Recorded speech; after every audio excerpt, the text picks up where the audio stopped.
Magandang araw mga kababos. Narito ang latest news ngayon sa PBA. Jordan Heading, ayaw pang paglaruin ni Coach Chot Reyes. At may isa pa silang tinatarget na player bago nga ang PBA playoffs. At Magnolia Hotshots Trio, tinakot ng fan online.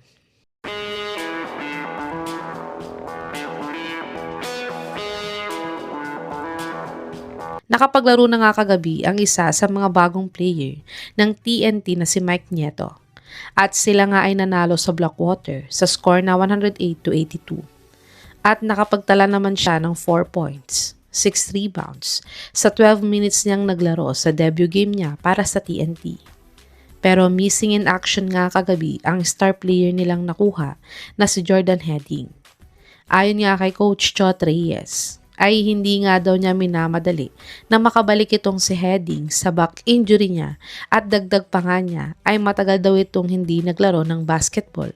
Kaya kailangan niya muna daw magpakondisyon bago nga ito paglaruin ulit. Kaya baka nga malabo siyang maglaro sa laban nila kontra sa Barangay Ginebra sa Linggo. At sa iba pang balita, tungkol sa TNT, ay may tinatarget pa nga daw silang ibang player bago ang playoffs. Ayon nga sa reports na to, ay naghahanap pa nga daw sila ng isa pang big man sa team nila. At dagdag ng source na to, ay itong si Christian Standhardinger nga ang isa pa nilang gustong idagdag sa lineup nila at kinokontak na nga daw nila ang Terra Firma Jeep kung gusto nilang i-trade ang rights ni Bulldozer sa kanila. Kayo mga kababos, dapat na bang i-trade ng Jeep ang rights ni C-Stand sa TNT? I-comment nyo na po yan sa baba.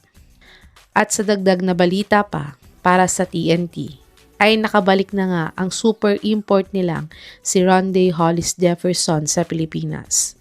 At nag-umpisa na din ang RHJ on tour niya kung saan ay tinuturuan niya ang mga batang players na aspiring na maging PBA player pagdating ng panahon. Dumako naman tayo sa balitang tinatakot daw online ng isang fan itong Magnolia Trio. Ayon nga sa Spin.PH ay pinagbabantaan daw ang buhay nitong si Polly, Ian Sanggalang at Will Navarro sa kanilang pagkatalo kontra sa NLEX kagabi. Sila nga ay nadethrone na ng NLEX bilang number 1 seed ngayong Philippine Cup. Kaya tiyak na isa itong fan na to na umaasa na ma-defend ng Magnolia ang number 1 seed nila, kaya ito nag-rant sa social media.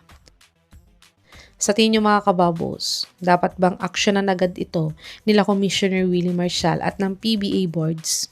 I-comment nyo na po yan sa baba.